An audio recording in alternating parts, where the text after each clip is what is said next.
Assalamualaikum warahmatullahi wabarakatuh. Hai anak-anak, bagaimana kabarnya hari ini? Alhamdulillahirrabbilalamin, kita pantas dan patut bersyukur kepada Tuhan Yang Maha Esa karena meskipun kita tidak bisa bertemu, meskipun kita tidak bisa bertatap muka, tapi kita bisa bertemu melalui video ini. Pada kesempatan kali ini, Ibu akan menjelaskan beberapa materi yang baru di tema yang baru, yaitu tema 2. Seperti apa materinya? Ibu harap kalian tetap fokus menonton video ini sampai akhir ya.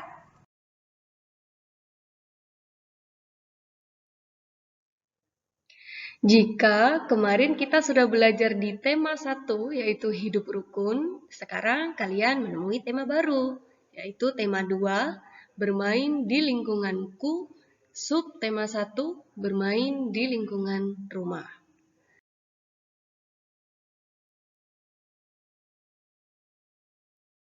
Nah, pada tema 2 subtema 1 ini, kalian akan menemui beberapa pokok materi. Di antaranya, perkalian bilangan cacah, lingkungan sehat dan tidak sehat, mematuhi aturan yang berlaku, dan yang terakhir, pola irama sederhana.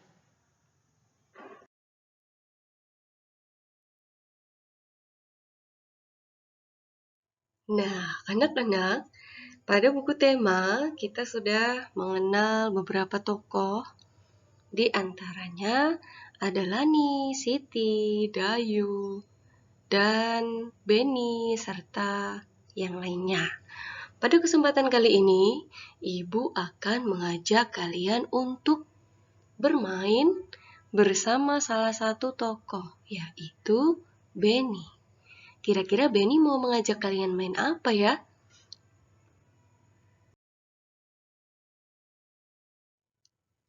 Anak-anak, sebelum kalian bermain bersama Beni, alangkah lebih baik kalau kalian mengetahui aturan apa yang ada di dalam rumah Beni. Kita semua tahu kalau di sekolah ada aturan atau tata tertib di sekolah yang dipampang di kelas atau di kantor. Nah, kalau di rumah ada juga aturannya, meskipun tidak secara tertulis, ditempel atau dipajang di rumah. Kalian mau tahu aturan dari rumah Beni? Yuk disimak baik-baik.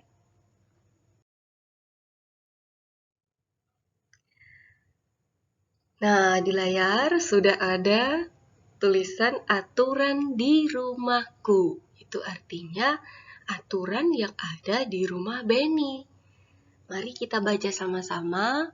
Ibu membacakan, kalian menyimak sambil membaca dalam hati ya. Yang pertama, bangun pagi pukul 5. Setelah bangun, merapikan tempat tidur. Selalu minta izin bila bepergian. Dalam bermain, tidak boleh lupa waktu. Setelah makan, membersihkan meja dan mencuci piring. Sore hari, membantu pekerjaan orang tua. Pukul 19 atau pukul 7 malam ya, belajar dengan rajin. Dan yang terakhir, pukul 21 atau pukul 9 malam, tidur. Nah, begitulah aturan di rumah Beni. Jadi sebelum anak-anak ikut bermain bersama Beni, alangkah baiknya kalau anak-anak mengetahui aturan di rumah Beni. Nah, sekarang Ibu tanya, apa aturan yang ada di rumah kalian? Kira-kira kalian mengetahui atau tidak?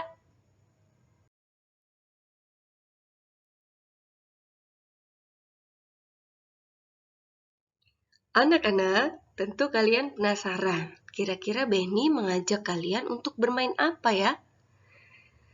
Kita lihat di layar, ada sebuah tulisan dan gambar. Di atasnya ada gambar baskom berisi perahu kertas. Ternyata Beni mengajak kalian untuk bermain perahu kertas.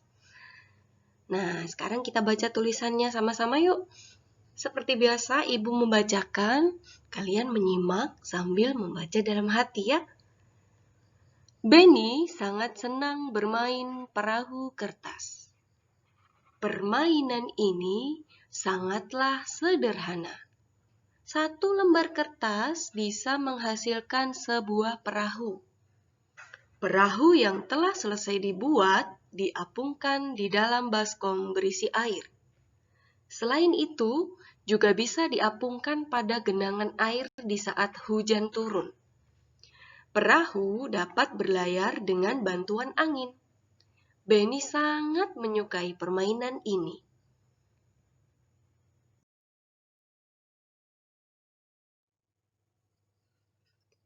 Seru sekali bukan permainan yang Benny ajak untuk kalian? Nah, ternyata sebelum ini atau kemarin-kemarin, Benny biasa memainkan permainan ini bersama kakaknya, yaitu Kak Tiur. Dia sempat merasa kagum. Kenapa ya, kok perahu yang dibuatnya itu bisa terapung di atas air seperti perahu atau kapal yang biasa ia lihat di laut? Apakah kalian memiliki kekaguman yang sama dengan Benny?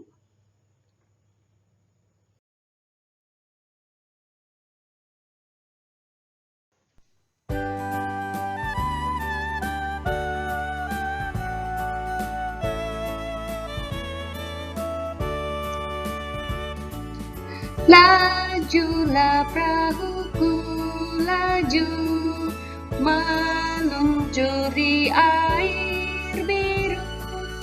Lajulah perahuku, laju, ke tempat yang aku tuju.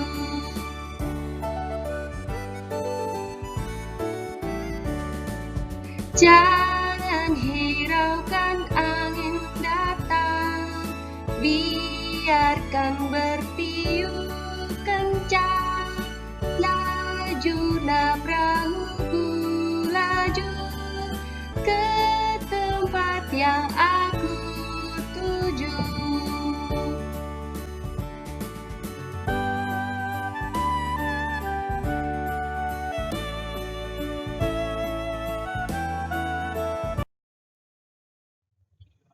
Nah, anak-anak, ketika kita bernyanyi, biasanya kita mengeluarkan suara atau nada yang beraturan. Ya, nada yang beraturan itu membentuk sebuah pola irama. Sekarang kita akan mempelajari pola irama sederhana melalui lagu yang tadi Ibu nyanyikan, yaitu berjudul Berdayung. Coba kita lihat di teks lagu tersebut, sudah ada teks lagunya, kemudian di atasnya ada angka-angka. Ada 1, 2, 3, 4, 7. Nah, apa itu angka-angka di situ? Angka di situ adalah nada atau disebut sebagai notasi. Nah, bedanya pola irama yang atas, coba dilihat yang ada panah ungu dengan yang bawah, yang panahnya biru. Ya, beda atau tidak? Nah, Ibu akan jelaskan yang di atas itu pola irama yang satu suku kata ini, yaitu la, dinyanyikan dengan lebih panjang pengucapannya. Karena apa? Karena ditambahkan dengan satu ketukan. Makanya setelah angka 3 itu ada tanda titik. Baru angka 2. Ya, kemudian yang bawah itu pola irama sederhana yang suku kata yang dinyanyikan itu tidak panjang. Lah di situ tidak dinyanyikan lebih panjang. Pra juga tidak, hu juga tidak karena hanya satu ketukan. Untuk lebih jelasnya perbedaannya, Ibu nyanyikan dulu secuil atau sepenggal lagu yang di atas. Lajulah, la. La-nya lebih panjang karena dua ketukan ya. Yang di bawah itu lah perahu tidak dua ketukan atau satu ketukan saja sehingga tidak panjang pengucapannya. Baik anak-anak, untuk memperjelas, Ibu akan kembali menampilkan salah satu baris dari nada yang telah Ibu nyanyikan lagunya tadi. Dalam satu baris nada ini ada 4 pola irama yang memiliki ketukan yang berbeda-beda. Ada 2 ketuk, ada 1 ketuk. Kita lihat yang sebelah kiri itu 2 ketuk. Kenapa? Karena di tengah-tengah angka itu ada tanda titik, sedangkan angkanya ada 2. Karena harus 3 ketuk, maka nada di angka 3 itu diperpanjang. Kemudian yang sebelahnya itu 1 ketuk, pas ya, 1 pola irama harus 3 ketukan, itu ada 3 nada, berarti 1 nada 1 ketuk. Sebelahnya lagi itu 2 ketuk, yang sebelah paling kanan itu juga 2 ketuk. Untuk lebih jelasnya, cara membedakan 2 ketukan dengan 1 ketukan, yang paling mudah saja, yang 2 ketukan itu pasti ada tanda titik. Yang 1 ketukan itu tidak memiliki tanda titik di notasi angkanya.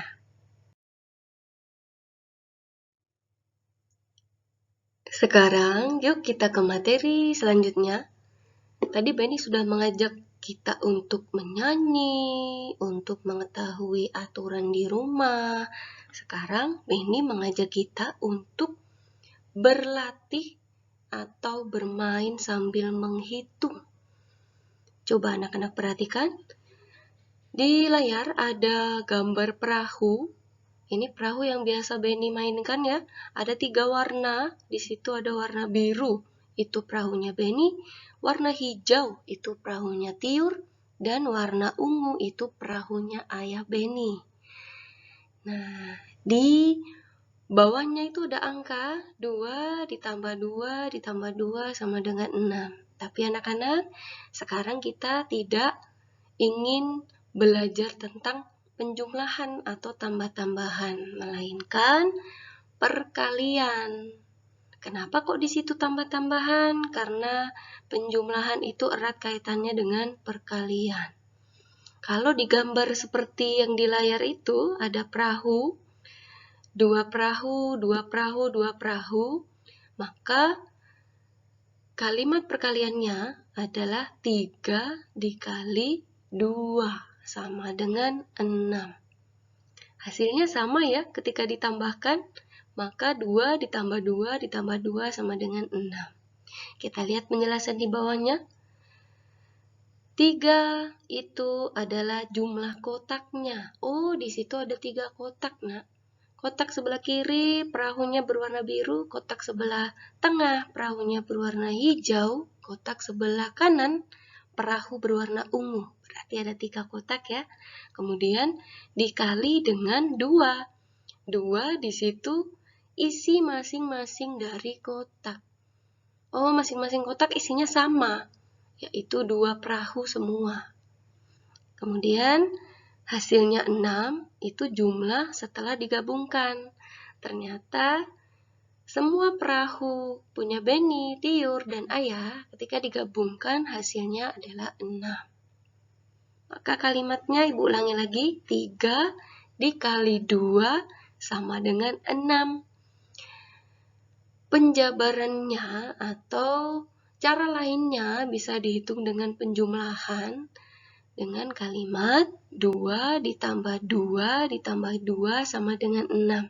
Kenapa tidak 3 ditambah 3 saja, Bu? Nah, dilihat di gambar itu, kalau 3 ditambah 3 tidak cocok, tidak sesuai. Karena perahunya di situ ada 2, 2, dan 2. Begitu juga dengan perkalian. Ketika ada perkalian 3 dikali 2, maka 2 ditambah 2 ditambah 2, bukan 3 ditambah 3. Begitu anak-anak?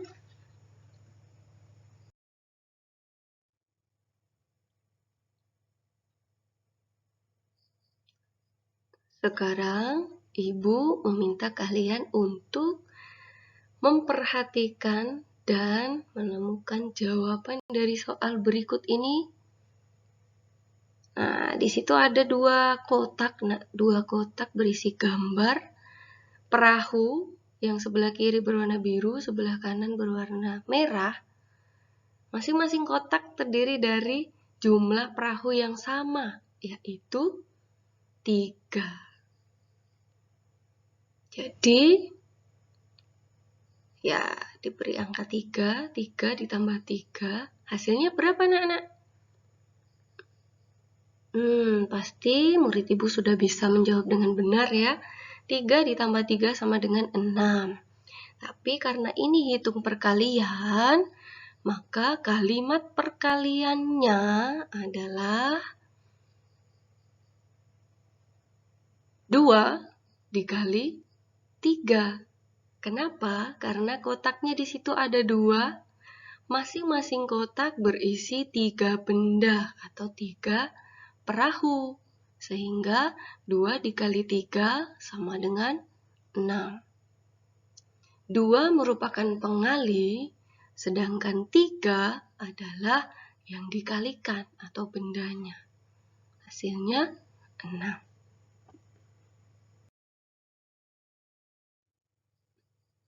Nah, anak-anak, bagaimana rasanya bermain dengan Benny? Seru bukan?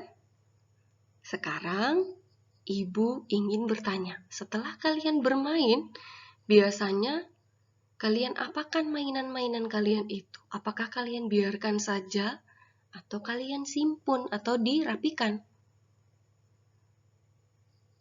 Ayo, kebiasaan yang baik adalah ketika kalian selesai bermain, sebaiknya mainan kalian itu disimpan atau dirapikan, dikembalikan di tempat semula. Apalagi kalian bermain di tempat teman kalian.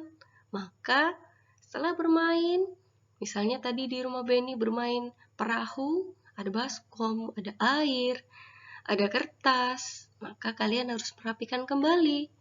Airnya disimpan kembali, baskomnya disimpan kembali, air yang berceceran dibersihkan, ya. Kenapa? Karena kita harus senantiasa menjaga agar lingkungan kita tetap bersih. Kalau lingkungan kita bersih, maka akan terasa nyaman, kan? Kalau tidak bersih, maka apa yang kita rasakan? Tidak nyaman, tidak tenang, dilihat kok agak kotor, kok tidak rapi gitu ya.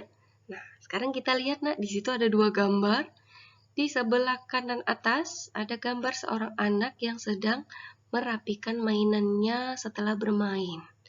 Di sebelah kiri bawah ada seorang anak yang sedang bermain, tapi dia lupa merapikan atau sengaja tidak merapikan mainan yang tadi sudah ia mainkan. Kira-kira kalau dilihat lebih nyaman yang mana, Meskipun bersih, tapi kalau tidak rapi, ya percuma ya.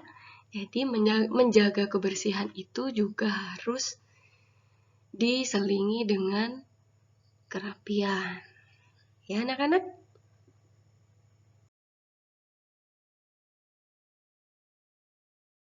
Kita sering mendengar ya anak-anak kalau kebersihan adalah pangkal kesehatan. Kalau lingkungan kita bersih, maka senantiasa hidup kita akan sehat. Sedangkan kalau lingkungan kita tidak bersih, kemungkinan akan banyak sekali penyakit yang bisa ditimbulkan. Sekarang ibu minta kalian membandingkan. Di layar ada kebiasaan dari, ayo gambar siapa itu yang di kiri atas itu? Gambar Benny ya. Kebiasaan dari Benny dan kebiasaan dari Edo. Kita baca sama-sama ya. Kebiasaan dari Benny, yang pertama merapikan mainan setelah bermain. Yang kedua, membantu ibu membersihkan halaman rumah. Ketiga, membuang sampah di tempat sampah. Dan yang terakhir, mandi 2 kali sehari, potong kuku 1 minggu sekali, rajin cuci tangan, dan memakai masker pada saat bepergian. Kira-kira kebiasaan Benny perlu dicontoh apa tidak, Nak? Kita bandingkan ya dengan kebiasaan dari Edo. Edo tidak merapikan mainan setelah bermain. Kemudian membuang sampah di sembarang tempat. Lalu tidak pernah membantu ibunya membersihkan rumah. Dan kadang-kadang tidak mandi. Kemudian Edo juga sering lupa cuci tangan dan memakai masker saat bepergian. Kita sudah tahu ya kebiasaan dari Benny dan Edo. Kira-kira yang membuat sehat itu kebiasaannya Benny atau kebiasaannya Edo? Kalian simpulkan sendiri dan kalian patut mencontoh sendiri ya kebiasaan mana yang baik, kebiasaan mana yang tidak baik ditinggalkan. Ya anak-anak, karena apa? Lingkungan sehat itu akan membuat kita juga sehat dan nyaman. Ciri-ciri lingkungan sehat bagaimana? Lingkungan sehat itu rapi tadi, seperti ruangan yang dibersihkan atau dirapikan mainannya. Kemudian bersih, tidak ada kotoran. Kemudian harum, karena sering dipel misalnya. Kemudian apa lagi, Nak? Bersih, rapi, harum. Itu kurang lebih ya. Jika lingkungan itu tidak sehat, maka ciri-cirinya kotor pasti, tidak rapi. Kemudian yang terakhir, berbau. Bau bukan bau harum, tapi bau yang tidak enak. Ya, maka kita harus senantiasa menjaga lingkungan kita agar sehat. Di musim seperti ini juga, jangan lupa sering-sering cuci tangan dan bepergian memakai masker. Ya. Demikianlah materi yang dapat Ibu sampaikan di tema 2 subtema 1. Semoga kalian lebih tercerahkan, semoga kalian cepat memahami materinya. Tetap protokol kesehatan, tetap belajar di rumah setiap hari. Salam sehat, salam literasi. Wassalamualaikum warahmatullahi wabarakatuh.